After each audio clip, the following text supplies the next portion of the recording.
Guys, welcome back to another YouTube video. My name is Jada, but I go by Unearth, and this is UNearthED TV.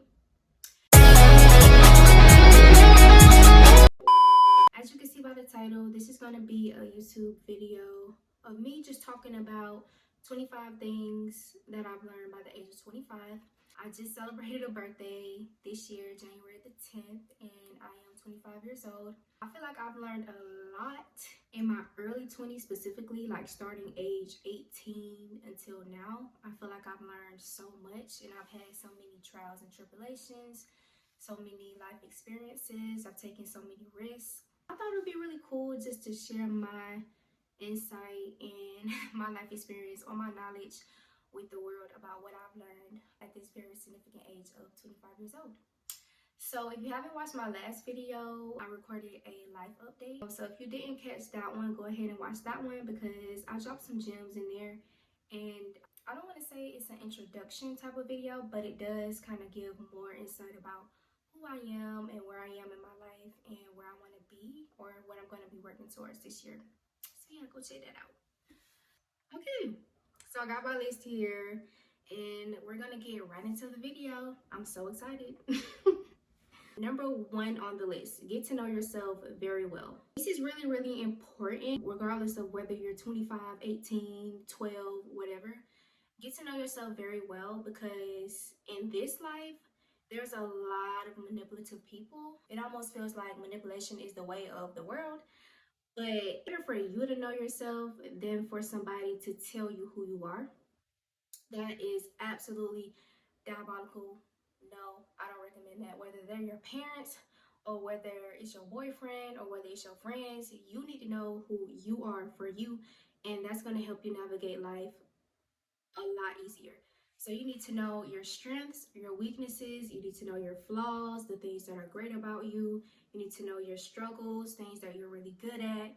And this is just really a part of character development, and character development can really, really help you navigate life amazingly on the best of your ability, and it can help you navigate relationships like friendships, relationships at work, romantic relationships. And I just think it's really, really important because people are manipulative, and let somebody tell you who you are, you thinking you this person, whether they were putting bad things in your head or not, you thinking you this person, this really good person or this really bad person, and you're not. And you don't know because you haven't taken the time to get to know yourself. So please take time to get to know yourself because it can really help you out when it comes to navigating life and making decisions.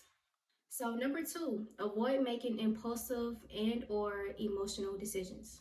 Yeah, this comes from experience. Honestly, making impulsive decisions, it's just really not smart. That is something that you'll most likely regret because you'll be thinking like, dang, why did I do that? Why didn't I think it through? It could have been a different outcome if I would have just waited.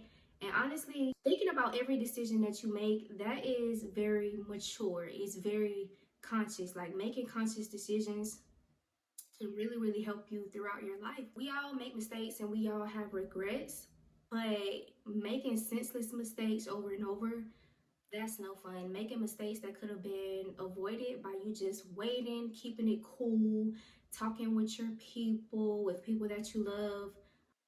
Dang, I forgot what I was saying. But overall, try not to make impulsive or emotional decisions because 9 times out of 10, it's not going to be a good decision. Good decisions are well thought out. Good decisions are conscious decisions.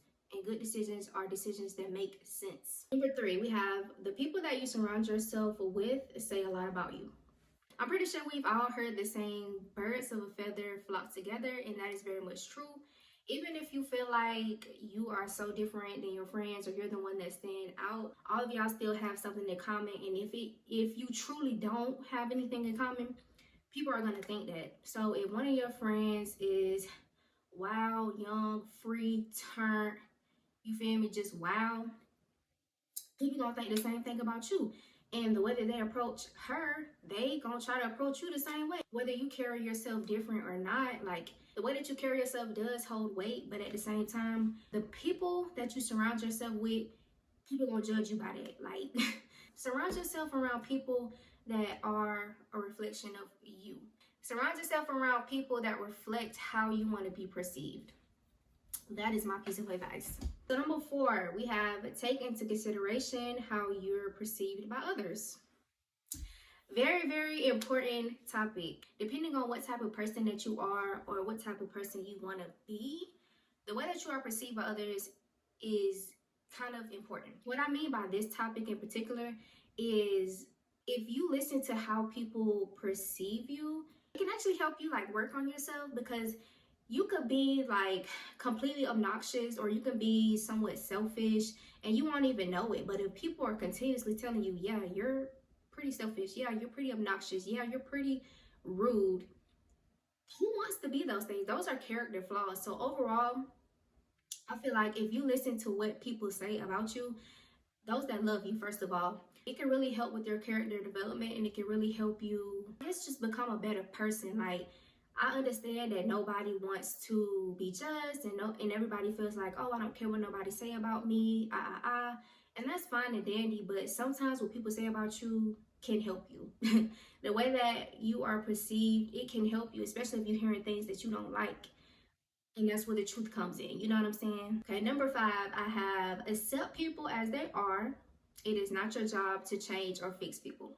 Now, if this ain't the truth, baby, I don't know what is. Okay, accept people as they are. Take time to observe people and figure out who they are, what type of person they are, and just let it be. It is really not our job to make people better. Now, if you're a really good person, you're a really valuable person, people are going to be better automatically. I seen a TikTok. The lady said, it's not our job to change or fix people. That's honestly God's job. And even though God does lie within us, as long as you are doing what you're supposed to do as a friend or as a partner or whatever type of relationship, he basically said, like, how are people after you leave them? Like, are they better people? Are they doing better in their life? And that pretty much indicates what type of person you are, how valuable you are. Overall, people will gravitate to where they need to be. You know what I'm saying? Like, you don't have to actively try to get somebody to change what they're doing just because you don't like it, or just because you've been down that road and you feel like, oh, I really want to help this person. Like, you really can't do that. Like, and it really comes from insecurity too. Like, as a human, we all have insecurities, and just imagine if somebody is trying to quote unquote put you on and give you unsolicited advice and you didn't even ask for it. That can get pretty annoying, especially when you want to be self-sufficient and you want to live your life and have your walk with God. Like, that can be really, really annoying. And so what I've learned is just to take a step back and just be as valuable as I can be when people ask me. You know what I'm saying? Now, if somebody's doing something that is just really going to ruin their life, okay, I might throw a little something in there, but for the most part, I'm just gonna play my role. You know what I'm saying? And that's what a lot of people need to learn how to do, is play their role. Okay? Cool. Number 6, I have everybody is judging you based off of how you present yourself. Yeah, so everybody is judging you. I personally feel like most people have been conditioned to judge people based off of the car that they drive, the condition of their teeth, the condition of their home where they stay, the zip code, the area code, the city. Like, people have been trained to judge people based off of these things. And I don't blame them, because it really comes from the higher ups, the 1%. But overall, everybody is judging you. So I really had to realize, like, even though I'm an authentic person and I grew up really living in my own world, I know that I just cannot get away with certain things without being judged. Like, I just can't do certain things without being judged. And it really takes a strong person to say, hey, I understand that people are gonna judge me about this, about the car that I drive or the way that I dress or whatever, but I'm gonna still show up as my authentic self. It really takes a strong person to do that, because I feel like most people, especially Americans, have been conditioned to mask yourself with material things, watches, money, jewelry, nice car, and all these things. And it really does take away from authenticity, but that is just how the world is. So it's really important to take into consideration that people are judging you based off of everything: how you talk, how you present yourself. And you can either play the game with them, or you can be yourself and accept what comes with that, which is harsh judgment. So number 7, I have strategize everything. have good judgment, good decision making, and have discernment. Okay, so what I mean by strategize everything is, I mean strategize everything. Every decision that you make, it needs to be some type of strategy behind that. You should strategize in your relationships. You should strategize in life. You should strategize at work. You should strategize everything. I personally feel like it's really dangerous to go into anything blindly because of the type of world that we live in, specifically America. I can't speak for no other country but America. But I just feel like it's so important to put thought behind everything. How is this going to affect me? How is this going to affect my family? How is this going to affect my future? Just thinking about everything before you do it, I personally feel like it's beneficial because it keeps you from making senseless mistakes. So in addition to that, having good judgment, good decision making, and discernment is just three ways that can actually help you. So like I mentioned, everybody is judging you, but there's a difference between being judgmental and just having good judgment. So there's judgmental people, there's people that have good judgment, and there's people that have bad judgment. All of that is going to affect your decision making. If you have discernment, then you'll probably lean more into having good judgment than bad judgment. So that's just three things or a little strategy that can help you strategize throughout life. So yeah. Number 8, choose your investments wisely, energetically, emotionally, spiritually, financially. Choose your investments wisely. Choose what you want to invest in very carefully. Choose the friends that you want around you very carefully. Choose the men or the women that you date very carefully. Choose what you do with your time very carefully. Choose what you indulge in on a daily basis. Choose your job very carefully. Everything in my world, and hopefully everybody else, it just needs to make sense. Like, it just needs to make sense. I don't know if you can tell, but I'm a very critical and analytical type of person. If it don't make sense, it ain't going, it ain't flying. So for example, if you have friends or you have peers that the only thing they're doing is drinking, smoking, talking about men or women, just talking about low vibrational things, you're gonna be a low vibrational person right along with them. And if you feel like you want more, or if you feel like you want to do more, then you're not gonna feel connected to them. But one thing I always tell people is not what you attract, is what you feel most connected to. So if you got these people around you, but you just feel like it's not what you want to do, it's not what you want to talk about, it's not where you want to be, that's actually really good. And you need to go and indulge in what you really, really want to indulge in, because that's going to alter how your life like transmute, or how your life continues to flow. So yeah, that's my little piece on it. Okay, so for number 9, I have take time to observe people and insert yourself where you see fit. Overall, observing people, seeing what kind of people you're hanging out with, or the new friends that you're meeting, the new business partners, or the new co-workers that you're meeting. Figure out what kind of people they are, figure out their communication style, figure out their style overall, figure out their interests, their hobbies, figure out how they respond to communication, things of that nature, and then insert yourself into their life where you see fit. And overall, I feel as if this strategy just avoids a lot of different things. It just avoids confusion, because let's say you're this person like me. You have this really big personality. You just go into a situation with a new person and you're just open, you're authentic, you're yourself, you're this big light, whatever. And the whole time you're doing this blindly, you don't even know that you may be making other people feel insecure.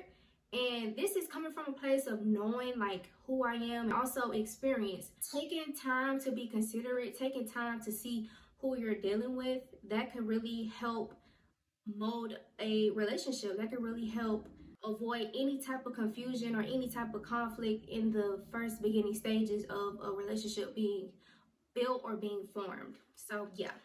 Number 10, I have set boundaries the first time. Okay, so first of all, this is something that I have to work on myself still to this day.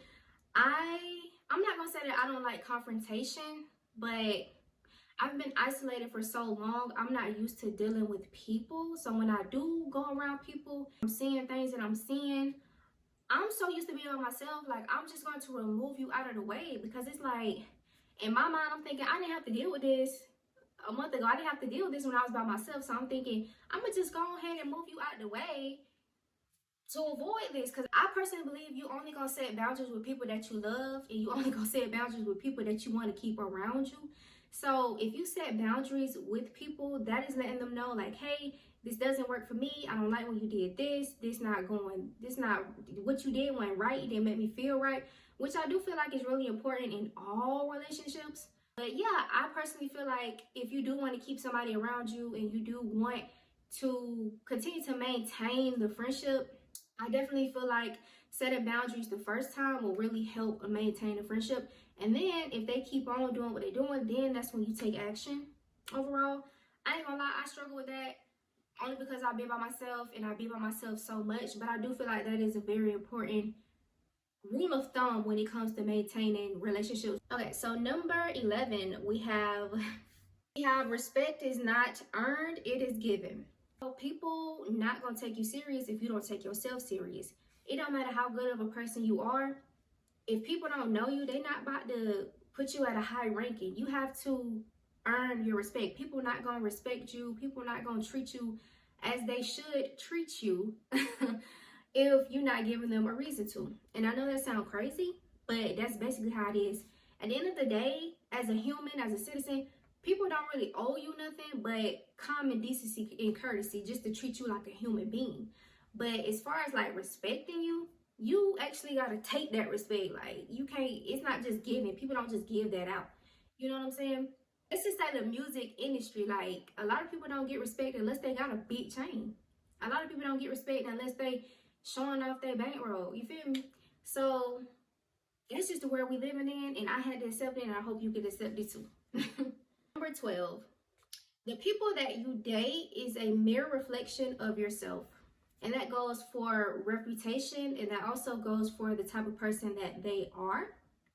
So if you are dating people that are emotionally unavailable, it may be because you are emotionally unavailable in your relationships, whether that's with your friends or with your parents or your family. But 9 times out of 10, when I'm gonna just speak from a woman's perspective, as a woman, when we do meet these men and we give them a chance and we quote unquote fall in love, I always tell people it's not about who you attract, it's about who you feel most connected to. So the men that you feel most connected to, if you see that they got a pattern, if you see a pattern in all of the guys that you dated and gave a chance to, you need to take that into consideration and figure out, okay, every dude I dated did this, this, and this. Okay, how does that pertain to me? And then when it comes to dating narcissists, usually really good women fall in the arms of a narcissist, right? However, you got to take into consideration as a good woman what it is that you do or don't do. For me personally, I can use my own situation. I dated a narcissist, and I thought that I was just the most loving, fun, beautiful person on earth. But the reason why I felt most connected to him was because I felt like I deserved the treatment that I got. Now, if I feel like I deserve bad treatment, that's a reflection of how I feel about my damn self. So if I low-key hate myself, of course I'm going to accept bad treatment from somebody else because I don't know no better. And for narcissists in particular, a narcissist and an empathetic person go hand in hand. Narcissists can smell empathetic people from a mile away. Yeah. But overall, when it comes to narcissistic people, the only way to really detach yourself from a narcissist is to choose self-love, and that's what I had to do, and I'm doing great. I look great, as you can see. But yeah, that's really how it is. Like, you probably won't be exactly how they are, but you do hold those same tendencies that they hold, and you may not do that to other people, but you may do that to yourself. The way that they probably treat you is probably how you feel about yourself or how you treat yourself behind closed doors. And unless you are willing to accept that truth, or unless you're willing to look into a different meaning of things, you're not gonna think like that. You just gonna think, oh, they're a terrible person, in which they may be. You're gonna think, oh, they're a terrible person, oh, they did this to me, they did this to me, But one part about healing is accepting what you allow. Most of the time, unless somebody is physically restraining you or physically abusing you, can't nobody do nothing to you that you didn't allow. And unfortunately, as an adult, Part of being an adult is being held accountable and responsible for things that you did not know.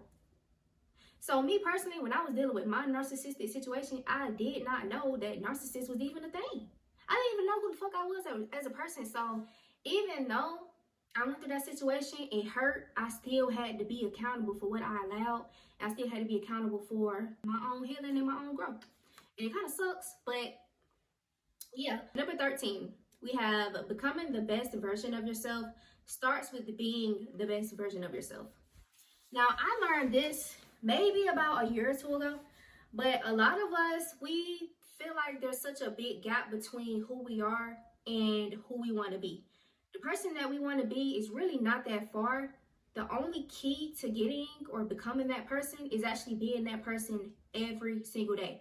So if you want to be fine, fit, you want to be snatched, rich, you want to live a certain lifestyle, you have to get up and be that.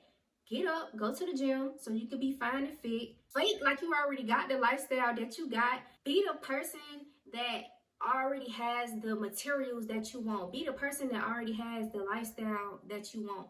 That's the only way that you're going to get it.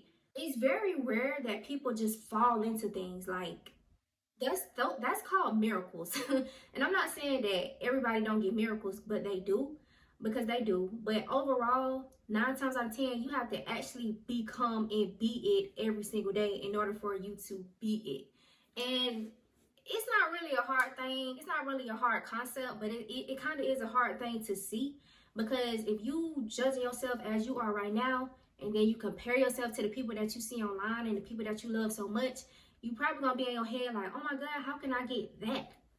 I wanna be that. And it's like, for one, you're not gonna be that. You gotta figure out who you really wanna be. Once you figure out who you wanna be, now you get up and be that person every single day. And it's just that simple.